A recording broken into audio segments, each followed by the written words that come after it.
नमस्कार, मैं अशोक कुमार पांडे और स्वागत है आपका टीसीएच पर। ऐसा लगता है कि ट्रंप को एक बार फिर से सुलह करवानी पड़ेगी और इस बार जो सुलह करवानी पड़ेगी वो तालिबान और पाकिस्तान के बीच में करानी पड़ेगी। हालांकि अभी जंग रुक गई है, लेकिन पिछले 2 दिन जो कुछ हुआ है, जिस तरह के वीडियोस आए हैं, जिस तरह के बयान आए हैं, एक चिंता बड़ी इस इलाके में शुरू हो गई है कि क्या पाकिस्तान और अफगानिस्तान के बीच जंग जैसे हालात बन सकते हैं। कोई कह सकता है कि कहां पाकिस्तान और कहां अफगानिस्तान। अफगानिस्तान के पास तो ना उस तरह का एयरफोर्स है, ना उस तरह का एयर डिफेंस है। पाकिस्तान तो इस मामले में काफी मजबूत देश है। चाइना के हथियार हैं, अमेरिका के हथियार हैं, यूरोप के हथियार हैं। कोई इस बात को ऐसे कह सकता है, लेकिन अगर इस खेल को समझना है तो इतने से समझ लीजिए कि तालिबान ने एक बार रूस को बाहर किया है, दूसरी बार अमेरिका को बाहर किया है। तो तालिबान सिर्फ हथियारों से नहीं लड़ते, इसके अलावा भी उनके पास बहुत कुछ है। तो पाकिस्तान के लिए यह चिंता का विषय हो सकता है। हालांकि दावे बड़े बड़े किए गए हैं। पाकिस्तान ने कहा हमने 200 अफगानियों को मार दिया, तो अफगानिस्तान ने कहा हमने इतने पाकिस्तानियों को मार दिया, इतनी चौकियों पर कब्जा कर लिया, वगैरह वगैरह वगैरह। लेकिन समझते हैं कि यह खेल क्या है। दरअसल पाकिस्तान सबसे ज्यादा नाराज है इस बात से कि अफगानिस्तान के विदेश मंत्री भारत आए हुए हैं और भारत में उनको पूरा सम्मान मिल रहा है। भारत ने अभी तक अफगानिस्तान को मान्यता नहीं दी है। काबुल में जो भारत का दूतावास है, एम्बेसी जो भारत की है, वो अभी तक फुल फ्लेज नहीं चल रही है। ना ही अफगानिस्तान की जो यहां एम्बेसी है वो फुल फ्लेज है। लेकिन एक प्रोसेस दिखाई दे रहा है जिसमें अफगानिस्तान और भारत के बीच में, या यूं कह लें कि अफगानिस्तान में जो तालिबान सरकार है उसके और भारत के बीच में रिश्ते अगर नॉर्मल नहीं हो रहे हैं तो कम से कम काम चलाऊ रिश्ते बनने जा रहे हैं, ऐसा साफ साफ दिख रहा है। इसके पहले अगर आप देखिए तो रशिया ने अफगानिस्तान को मान्यता देने का निर्णय ले लिया है। चाइना भी अफगानिस्तान के साथ रिश्ता बना रहा है। और देखिए, चाइना का बहुत सीधा मामला है कि जहां उसको इन्वेस्टमेंट की जगह मिलेगी, जहां से उसको खनिज मिलेंगे, जहां से उसको रेयर अर्थ मटेरियल मिलेंगे, वो वहां पर आराम से जाएगा। भले वो खुद कम्युनिस्ट देश है, लेकिन रिश्ते बनाते हुए वो ये नहीं देखता कि सामने वाला तालिबान है, पाकिस्तान है या ईरान है। तो पाकिस्तान के लिए चिंता की बात यह है कि अभी इंटरनेशनल पॉलिटिक्स में पाकिस्तान को जो लग रहा था कि हमने तो सारे तीर मार लिए, अब जब अफगानिस्तान और भारत का रिश्ता बन रहा है, अफगानिस्तान और रशिया का रिश्ता बन रहा है, अफगानिस्तान और चाइना का रिश्ता बन रहा है, तो पाकिस्तान के लिए दिक्कत होना बिल्कुल लाजिम है। अभी मैं पाकिस्तान के विदेश मंत्री का एक बयान सुन रहा था जिसमें वो कह रहे थे कि अफगानिस्तान पहले भी भारत का करीबी दोस्त था, आज भी है और आगे भी रहेगा। और ये भी कह रहे थे कि जिन लोगों ने तालिबान को पाकिस्तान में जगह दी, उनको अपने यहां अड्डा बनाने दिया, वो पाकिस्तान के सबसे बड़े दुश्मन थे और ये हमारी सबसे बड़ी गलती थी। आप आतंकवाद को पनाह देंगे, आप आतंकवाद को पालेंगे तो कल नहीं परसों आपको झेलना पड़ेगा। तालिबान को आपने जगह दी, उस समय आप तालिबान का इस्तेमाल कर रहे थे कश्मीर के अंदर। अफगानिस्तान से आतंकवादी कश्मीर में भेजे जा रहे थे और आपको उम्मीद यह थी कि कश्मीर को आप आजाद करवा लेंगे, हिंदुस्तान से कश्मीर को आजाद करवा लेंगे, हिंदुस्तान कश्मीर छोड़ देगा आतंकवाद के चलते। यह आपको लगा था। आपको लगा था अफगानिस्तानी लड़ाकों की मदद से, तालिबानी लड़ाकों की मदद से आप कश्मीर जीत लेंगे और इस तरह से हिंदुस्तान को एक बड़ी मात दे देंगे। और इसलिए आपने तालिबानियों को न केवल पाकिस्तान में अपने अड्डे बनाने दिए, ऑपरेट करने दिया, बल्कि हर तरह की मदद आपने दिलवाई। एक और कारण था, क्योंकि उस समय तक अमेरिका को इससे कोई दिक्कत नहीं थी। लेकिन जो ही अमेरिका ने अपनी चाल बदली, जो ही अमेरिका तालिबानियों के खिलाफ हुआ, जो ही अमेरिका ने अपनी कठपुतली सरकार अफगानिस्तान में बनाई, तो ही पाकिस्तान भी पलट गया। और ये वही टाइम है, 2007 का टाइम है, जिस समय बैतुल्लाह महमूद ने 13 जो ग्रुप थे, अलग अलग ग्रुप थे, उनको मिलाकर तहरीक तालिबान पाकिस्तान यानी कि टीटीपी बनाया। अब यही वो टीटीपी है, तहरीक तालिबान पाकिस्तान, यानी पाकिस्तान में तालिबान की तहरीक है ये।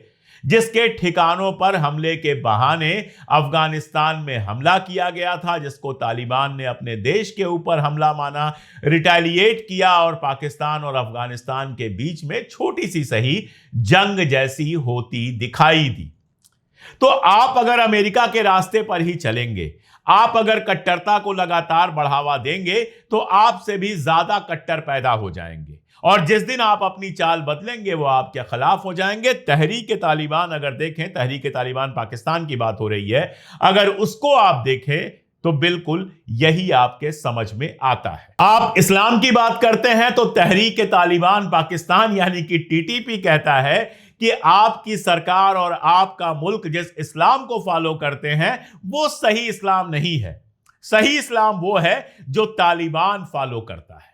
दीजिए जवाब, उसको जवाब दीजिए। आपने कट्टरता फैलाई थी तो जितने कट्टर आप हैं उससे उसको संतोष नहीं है, उसको और ज्यादा कट्टरता चाहिए।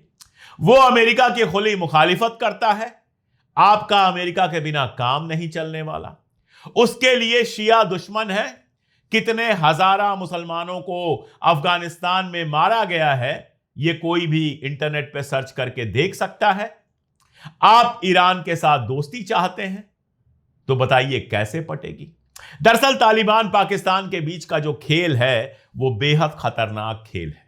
पाकिस्तान ने जो 5 अंगुलियां घी में डालने की कोशिश की है उसमें सिर कड़ाही में चला गया है और अपने बॉर्डर पर उसने एक ऐसा दुश्मन पाल लिया है जो अब उसको लगातार परेशान करने वाला है। और भारत के साथ अफगानिस्तान के जो कूटनीतिक रिश्ते बनाए जा रहे हैं, जिसमें मुत्ताकी साहब भारत आए हैं, उनकी तस्वीरें आ रही हैं, उनके प्रेस कॉन्फ्रेंस हो रहे हैं, देवबंद जा रहे हैं, ये सारा कुछ जो हो रहा है ये पाकिस्तान पर प्रेशर बनाने के लिए भी हो रहा है। ऑपरेशन सिंदूर के दौरान भारत को बहुत कायदे से समझ में आ गया कि नरेंद्र मोदी जी 10 साल से डंका जो बजवा रहे थे वो डंका हवा में बज रहा था। जब असल में जरूरत पड़ी तो एक भी मुल्क हमारे साथ खड़ा नहीं हुआ। और सबसे बड़ा नुकसान हमारा ये हुआ कि हमारे यहां जिस तरह की कट्टरता फैलाई गई है, जिस तरह आप अमेरिका के कदमों में झुके हैं, जिस तरह इंटरनेशनल पॉलिटिक्स में आपने साउथ का साथ, ग्लोबल साउथ का साथ छोड़ा है, जिस तरह से फलस्तीन के मुद्दे पर आप बिल्कुल खामोश रहे हैं और ना केवल खामोश रहे हैं बल्कि इजराइल के पाले में दिखाई दिए हैं, उसके चलते जो इस्लामिक मुल्क हैं वहां से आपको कोई सपोर्ट नहीं मिला। सऊदी अरबिया ने पाकिस्तान के साथ अब समझौता कर लिया है। आप जानते हैं इसका यह मानी कतई नहीं है कि हिंदुस्तान और पाकिस्तान में अगर कोई जंग होगी तो सऊदी अरबिया अपनी आर्मी भेज देगा, लेकिन इसके यह मानी जरूर है कि वो आपके साथ भी खड़ा नहीं होगा। वो बयान देगा कि यह हमला गलत है, जंग रुक जानी चाहिए और साथ में वो पाकिस्तान की माली मदद भी कर सकता है। तो आपने दुनिया में खुद को अकेला कर लिया, यह बात समझ में आई ऑपरेशन सिंदूर के बाद। मंच पे चाहे जितनी बड़ी बड़ी बात की जाए, लेकिन जब कमरा बंद होता होगा और नरेंद्र मोदी जी के साथ खास खास लोग बैठते होंगे आर्मी के और इंटेलिजेंस के, तो यह चर्चा जरूर होती होगी कि हम अकेले कैसे पड़ गए। तो ऐसे में अफगानिस्तान नजर आया है भारत को। अफगानिस्तान को जरूरत है भारत की, क्योंकि एक तो इंटरनेशनल रिकॉग्निशन नहीं है, मुत्ताकी साहब के ऊपर खुद वारंट है, मुत्ताकी साहब खुद वांटेड है। यह तो हिंदुस्तान आने के लिए उन्होंने स्पेशल इजाजत हासिल की है, जिसके चलते वो हिंदुस्तान आ पाए हैं। और अफगानिस्तान की जो गवर्नमेंट है, तालिबानी गवर्नमेंट, उसको न तो वेस्ट मान्यता देता है, न ईस्ट मान्यता देता है, न ग्लोबल साउथ मान्यता देता है। दूसरा, अफगानिस्तान को रिसोर्सेस की जरूरत है, पैसों की जरूरत है। पैसे हैं नहीं उनके पास बहुत ज्यादा, और हिंदुस्तान इसमें उनके लिए काफी काम का मुल्क हो सकता है। और वो पुराना सिद्धांत तो है ही जिसको अर्नब कल चिल्ला रहा था, दुश्मन का दुश्मन दोस्त होता है। तो अभी जो तालिबानी है अमेरिका उनको दुश्मन समझता है, और अमेरिका जिसको दुश्मन समझेगा पाकिस्तान अपने आप दुश्मन समझेगा। तो अफगान और पाकिस्तान के बीच का जो रिश्ता है वो निश्चित रूप से बिगड़ा हुआ है, जिसका फायदा उठाने के लिए भारत सरकार ने अफगानिस्तान की तरफ दोस्ती के हाथ बढ़ाए। ये ऑपरेशन सिंदूर के बाद अकेले पड़ते जाते हिंदुस्तान के लिए अफगानिस्तान जो है वो एक ऐसे मुल्क की तरह आया है जो बहुत मजबूत मुल्क तो नहीं है, लेकिन पाकिस्तान के ठीक बगल में है, पड़ोस में है, लंबी सीमा मिलती है, तो पाकिस्तान के खिलाफ निश्चित तौर पर कारगर हो सकता है। यह सीधी कूटनीति है जिसको समझना कोई बहुत मुश्किल काम नहीं है, जिसके चलते तालिबान को भारत बुलाया गया है। लेकिन कुछ सवाल यहां पर हैं जो पूछे जाएंगे। यही नरेंद्र मोदी हैं जो कहा करते थे कि there is nothing like good Taliban और बैड तालिबान, अच्छे और बुरे तालिबान जैसा कुछ नहीं होता है। उस विचारधारा का विरोध करना पड़ेगा। योगी तो उन लोगों को जेल भिजवा चुके हैं जो लोग तालिबान का समर्थन कर रहे थे। तालिबान जब सत्ता में आए उसके बाद से ही इस बात पर बहस थी कि भारत को उनसे रिश्ता रखना चाहिए कि नहीं रखना चाहिए, और भारतीय जनता पार्टी सबसे ज्यादा इसके खिलाफ थी कि तालिबान के साथ किसी तरह का रिश्ता रखा जाए। वैसे भी मुसलमानों के लिए भारतीय जनता पार्टी की क्या पॉलिसी है यह बार बार बताने की जरूरत नहीं है, आप जानते हैं। लेकिन अभी ऐसा लग रहा है कि इधर के तालिबान और उधर के तालिबानों के बीच में जो दोस्ती हो रही है वो अपने आप में काफी मजेदार होने वाली है। आप सोचिए, मुत्ताकी आते हैं, देवबंद जाते हैं, उस पर तो बड़ा शोर मचता है। देवबंद में हजारों लोग इकट्ठा होते हैं, वो वहां जाते हैं, उस पर बहुत सारा शोर होता है। लेकिन वही मुत्ताकी विवेकानंद फाउंडेशन जो आरएसएस का है, जो इस देश में नरेंद्र मोदी की सरकार बनवाने में इंपॉर्टेंट रोल प्ले कर चुका है, जो नरेंद्र मोदी की नीतियां, जो सरकार की नीतियां बनती हैं, उन नीतियों को बनाने में इंपॉर्टेंट रोल प्ले करता है, उस विवेकानंद फाउंडेशन की मीटिंग में मुत्ताकी क्या करने गए थे, यह जवाब आरएसएस को देना चाहिए। आप रिलेशन अच्छा बनाना चाहते हैं कूटनीतिक, यहां तक तो अच्छी बात है, लेकिन मुत्ताकी साहब विवेकानंद फाउंडेशन से बात कर रहे हैं। क्या बात कर रहे हैं भाई? एक जो कट्टर इस्लाम को मानता है, ऐसे इस्लाम को जो Pakistan, Bangladesh, Iran, Saudi Arabia तक में नहीं माना जाता है, जहां औरतों को पर्दे में कैद कर दिया गया। यह वही तालिबान है जिन्होंने बामियान के बुद्ध को उड़ा दिया। और एक सवाल मैं यहां के मुसलमानों से भी पूछना चाहता हूं कि आप खुद सोचिए कि अगर बामियान में बुद्ध को उड़ाने का आप समर्थन करते हैं, अगर आप इस बात पे खुश होते हैं कि बामियान में जो बुद्ध का बुद्ध था उसको उड़ाकर कोई इस्लामी काम किया है तालिबान ने, तो किस मुंह से बाबरी मस्जिद के तोड़े जाने का विरोध करेंगे? किस मुंह से मसाजिद को जमींदोज करने या फिर नापाक करने की इजरायली या किसी भी तरह की कोशिश का आप विरोध करेंगे?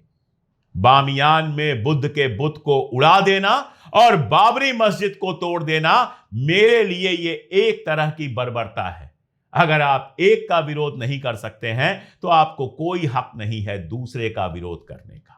अगर आप हिंदुस्तान के अंदर डेमोक्रेसी चाहते हैं, ऐसी डेमोक्रेसी चाहते हैं जिसमें अल्पसंख्यकों को पूरा अधिकार मिले, औरतों को पूरा अधिकार मिले, वो चाहे तो पर्दा करे, ना तो उनके पर्दा करने पर कोई बंदिश हो और ना उनके पर्दा ना करने पर कोई बंदिश हो। अगर आप चाहते हैं कि हिंदुस्तान एक ऐसा डेमोक्रेटिक मुल्क हो, यहां की जमहूरियत ऐसी हो जहां हर मजहब को, हर फिरके को अपने तरीके से जीने, खाने, पहनने, हर चीज की आजादी हो, तो आप इस बात पर खुश कैसे हो सकते हैं कि अफगानिस्तान एक ऐसा मुल्क बने जहां एक खास तरह के फिरके के मुसलमानों के अलावा बाकी मजहब को तो आप छोड़ दीजिए, दूसरे मुसलमानों को भी जीने और रहने का अधिकार नहीं मिले? क्या आप भूल गए हैं वहां के सूफी संत रहमान बाबा को कब्र से निकाल के सजा दी गई थी? क्या आप भूल गए हैं हजारा मुसलमानों के साथ वहां पर क्या किया गया था? याद दिलाने लगूंगा तो बहुत दिक्कत हो जाएगी। तो अगर आप तालिबान का समर्थन करने लगते हैं, उनकी नीतियों का समर्थन करना शुरू कर देते हैं, तो उसी दिन हिंदुस्तान में अपने जमहूरी हक मांगने का सारा हक खो देते हैं। तालिबान अच्छे हैं या बुरे हैं यह बहस ही नहीं है। तालिबान की जो नीति है भयानक है, वो सिर्फ और सिर्फ बुरी हो सकती है। इस्लामी मुल्क तो बहुत सारे हैं इस दुनिया में, ईरान है, वहां भी पर्दा है, लेकिन औरतों को पढ़ने की पूरी आजादी है। सिर्फ मदारिस में नहीं, यूनिवर्सिटीज में सिर्फ धार्मिक शिक्षा नहीं, साइंस, फिजिक्स, आर्ट्स सब कुछ पढ़ने की आजादी है। वहां सहाफी हैं औरतें, इंजीनियर हैं औरतें, साइंटिस्ट हैं औरतें, सदन के अंदर हैं औरतें। पाकिस्तान में तो प्राइम मिनिस्टर बन चुकी हैं बेनजीर भुट्टो। बांग्लादेश के अंदर 2 महिला प्राइम मिनिस्टर हो चुकी हैं, और भी तमाम मुस्लिम मुल्कों की बात की जा सकती है जहां औरतों को आजादी है। ईरान के अंदर सिनेगॉग है यहूदियों का, कोई उसे नहीं तोड़ता। इजराइल के साथ जंग होने के बावजूद ईरान ने अपने यहूदी, जो उसके अपने मुल्क में यहूदी रहते हैं, उनको कोई नुकसान नहीं पहुंचाया, किसी का सिनागॉग नहीं तोड़ा गया। गुरुद्वारा है ईरान के अंदर, कभी नहीं तोड़ा गया। जो लोग दुबई में रहते हैं या दुबई गए हैं वो जानते हैं कि नया मंदिर अबू धाबी वाला तो अभी बना है। दुबई के बिल्कुल सेंटर में एक पुराना मंदिर है जो तकरीबन 40-50 साल पुराना है। वहां पूजा होती है, वहां आसपास के दुकानों में पूजा का सामान बिकता है। मैं खुद गया हूं वहां। किसी ने उस मंदिर को नहीं तोड़ा, किसी ने यह नहीं कहा कि इस्लामिक मुल्क में बुत परस्ती कैसे हो सकती है। आप हिंदू हैं, आप अपने धर्म के हिसाब से रहिए। आप ईसाई हैं, आप अपने धर्म के हिसाब से रहिए। हम मुसलमान हैं, मुसलमान की तरह रहेंगे। यही होता है दुबई में, यही होता है यूएई में, यही होता है ढेर सारे दूसरे इस्लामी मुल्कों में। तालिबान जो बना रहे हैं वो कोई इस्लामी मुल्क नहीं बना रहे हैं। तालिबान वो बना रहे हैं जो इस्लाम के लिए सबसे बड़ा खतरा है। और यहां पर मैं आपको याद दिला दूं कि आईएसआईएस जो इस्लाम के नाम पर बना था, हम सब जानते हैं उसको बनाने और फाइनेंस करने वाले कौन थे? अमेरिका और इजराइल। और इसीलिए आईएसआईएस ने कभी फलस्तीन के लिए आवाज नहीं उठाई। आईएसआईएस ने जिनको मारा वो तो मुसलमान थे। आईएसआईएस ने कभी ज़ायनिस्टों को नहीं मारा। आईएसआईएस ने कभी फलस्तीन की आजादी के लिए इजराइल से लड़ाई नहीं की। आईएसआईएस के जोलानी जब सीरिया में कुर्सी पर बैठते हैं, गद्दी पर बैठते हैं, तो कहते हैं इजराइल से हमारी कोई लड़ाई नहीं है। तो ये इस्लाम के नाम पर, चाहे वो आईएसआईएस हो चाहे तालिबान हो, दरअसल इस्लाम को बदनाम करने की बड़ी साजिश है। और इस बात को आपको समझना पड़ेगा कि दुनिया भर में जो इस्लामोफोबिया फैली उसमें आईएसआईएस और तालिबान का भी अपना रोल है। खैर, मुद्दा थोड़ा सा बहक गया लेकिन जरूरी था। 3 बातें कहकर मैं अपनी बात खत्म कर रहा हूं। पहली बात यह कि अगर हिंदुस्तान की सरकार तालिबान के साथ काम चलाऊ रिश्ता बनाती है, टेक्निकल रिश्ता बनाती है, तो यह अच्छी बात है। यह पाकिस्तान को घेरने के लिए एक अच्छी बात है। दूसरी बात कि तालिबान को पालकर और तालिबान को भारत के खिलाफ इस्तेमाल करने की प्लानिंग करके और इस्तेमाल भी करके पाकिस्तान ने जो ऐतिहासिक गलती की है उसी की सजा उसको भुगतनी पड़ रही है टीटीपी जैसे ऑर्गेनाइजेशन के चलते। और आखिरी बात, तालिबान के सरकार से दोस्ती एक बात है, लेकिन तालिबान की पॉलिसीज का समर्थन करना दूसरी बात है। अगर भारत सरकार या भारत में कोई भी तालिबान की पॉलिसीज का समर्थन करता है तो यह समझिए कि वो जमहूरियत यानी कि डेमोक्रेसी के खिलाफ जाता है और भारत के अंदर अल्पसंख्यकों के अधिकारों पर जो लगातार चोट पहुंचाई जा रही है उसकी मुखालिफत करने का हक खो देता है। हो सकता है मेरी कुछ बातें आपको ना पसंद आई हो तो भी कमेंट में बताइए। मेरा बहुत सीधा मामला है कि कट्टरता चाहे कहीं हो, मैं उसके खिलाफ हूं। मैं यहूदियों के खिलाफ नहीं हूं लेकिन ज़ायनिस्टों के खिलाफ हूं। मैं हिंदुओं के खिलाफ नहीं हूं लेकिन आरएसएस की जो पॉलिसी है, आरएसएस की पॉलिसी मानने वालों के खिलाफ हूं।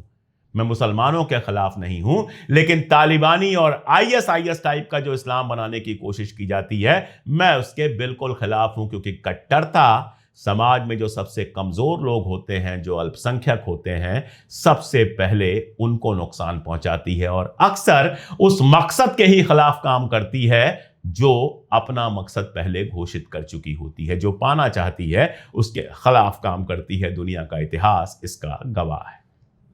आज के लिए इतना ही, बहुत शुक्रिया।